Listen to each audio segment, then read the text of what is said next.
Hello all, welcome to this new series on building a web application. In this session, we will see a demo of a library information management system, which you will be building on your own soon. In this session, we are going to see how to build a library management system application using Python and Django. But before we go and build our application, let me first show you how this application is going to look. The website that you are seeing right now is a library management application which I built using Python and Django. Let me first explain you the functionality of this application, and I will show you how to develop the same website from the ground up. We are in the homepage now. We have a link to browse the collection of books, and we show some additional content to the user like why reading is important, key benefits, etc. Next, we have the Readers tab, where we can register new reader or search for existing readers. We already have a couple of readers subscribed. So, if I want to register a new reader, I can directly key in the information of the reader here. First, I will enter the name of the reader, John, and I can provide contact number, like a phone number, and then I can provide some reference ID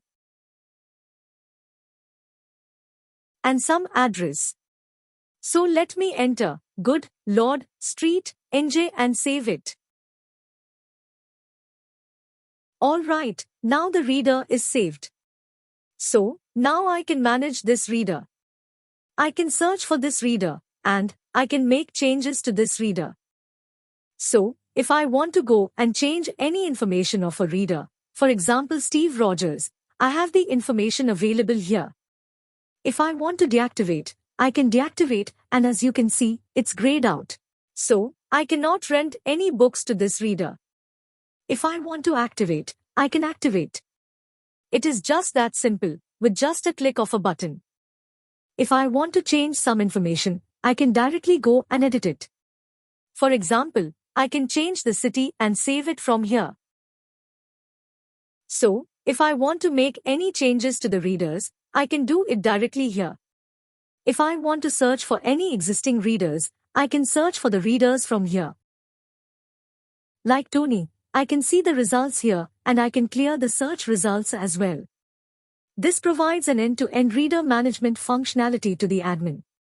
So if I want to register new reader or search the readers, I can do it easily. Now, let's move on to the Books tab. In the Books tab, we can see all the books available in the library. It shows the book's cover page, the book name, who has written it, who published it, along with the year of publication. If I want to add it to the bag, I can add it to the book bag, which I can check out later. And it has pagination as well. I can navigate through all the pages of the list shown here. If I want to search for a particular book, I can search it directly from here. I can simply type Life of, and it's going to show me the books that are starting with Life of. It includes Life of Pi and other books.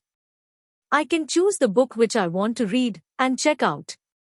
Now, all these books are available in the website. But, let's say, there is a new list of books coming to us from the publisher, and how do we update them here? It's very simple. To upload new files, I can click on the Upload button, and I can choose the file, which will get directly uploaded. All the books available in the file will be uploaded into the system. If a book is already available in our system, it will update the information. Now we have about 1,44,000 records available in the system. If I want to manually add a single book, I can add it from here. I can directly type in the book information and save it. Now, I will add couple of books to the bag, and will go to the My Bag tab, to review and check out. I can go to My Bag, by clicking on the My Bag tab. I can see the list of books that I have added to the bag. The Miracle Life of Edgar Mint and The Secret Life of Bees. If I want to remove any of these books, I can remove them from here, or I can go back to the Books tab, and I can add books from here and also remove them as well. let's go back to my back tab. If I want to check out this book, I can fill up the reader ID here and I can click on Go button. Now it shows the reader information. I can review the information, choose the return date and time when the reader wants to return it, and then I can click on the checkout button.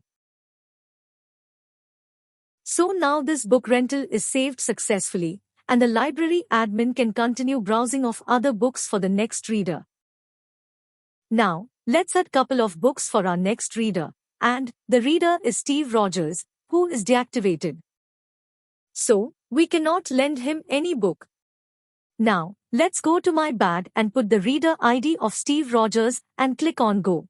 Now, we can see the message that the reader is deactivated, and it doesn't allow us to lend any book. So, if we want to lend any book to Steve, we need to go and activate him before we give any book, and for that we need to go to the Readers tab. But, if I choose any other active reader, and choose the date and time just like we did earlier, we can do the checkout. Now, let's talk about book returns. Whenever there is a reader comes in to return any book, we can go to the Returns tab. Here, we can see all the books that are rented out and waiting for return to library.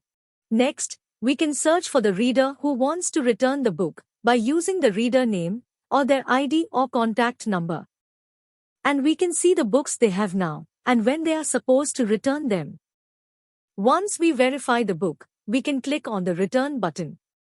Immediately, the book will be updated as returned and it will no longer show in the Returns page. The returned book rental record will still be there in our system, with status as returned, for future tracking purposes. But, it will not show up under Returns tab, as it will show only the books that are yet to be returned. Now, if I go back to my Back tab, I won't have any books available there, because I have already checked them out. So, whenever there is a new reader comes, we can go and register the new reader. And if it is an existing reader, we can directly choose the books, add them to the bag, and from the bag, we can do checkout.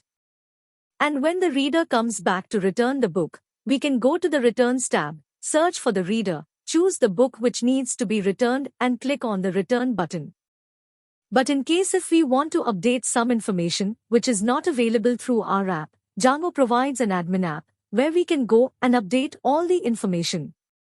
For example, if we want to update thumbnail image URL of books, which we cannot directly update in our screen, we can go to the admin screen which will be available only for the admins and we can change them there.